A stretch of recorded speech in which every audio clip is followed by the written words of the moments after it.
பசியாயிருந்தேன், எனக்கு போஜனம் கொடுத்தீர்கள். தாகமாயிருந்தேன், என் தாகத்தை தீர்த்தீர்கள். அந்நியனாயிருந்தேன், என்னை சேர்த்து கொண்டீர்கள். வஸ்திரமில்லாதிருந்தேன், எனக்கு வஸ்திரம் கொடுத்தீர்கள். வியாதியாயிருந்தேன், என்னை விசாரிக்க வந்தீர்கள். காவலில் இருந்தேன், என்னை பார்க்க வந்தீர்கள் என்ற வசனத்தின் பிரகாரம் மிகவும் சிறியவர்களாகிய என் சகோதரரான இவர்களில் ஒருவனுக்கு நீங்கள் எதை செய்தீர்களோ அதை எனக்கே செய்தீர்கள்.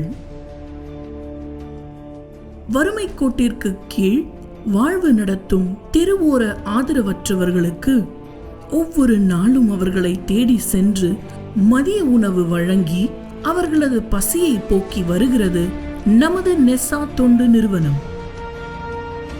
ஒருவேளை உணவு கிடைக்காதா என்று திசை தெரியாமல் தடுமாறும் குடும்பங்கள் எது என்று கண்டு அவர்களுக்கு நெசாவின் அற்புத பெட்டகத்தில் அரிசி, பருப்பு, சமையல் எண்ணெய், சோப்பு, பேஸ்ட் போன்ற ஒரு மாதத்திற்கான சமையல் பொருட்கள் அனைத்தையும் கொடுத்து வருகிறது நெசா.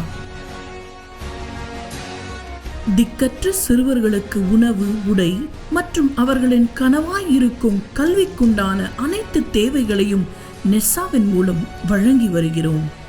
சமீபத்தில் ராமச்சந்திரா மருத்துவமனையுடன் நெசா இணைந்து இலவச பல் சிகிச்சை முகாம் ஒன்றை நடத்தியது. அதில் அநேக குடும்பங்கள் பயன்பெற்றது.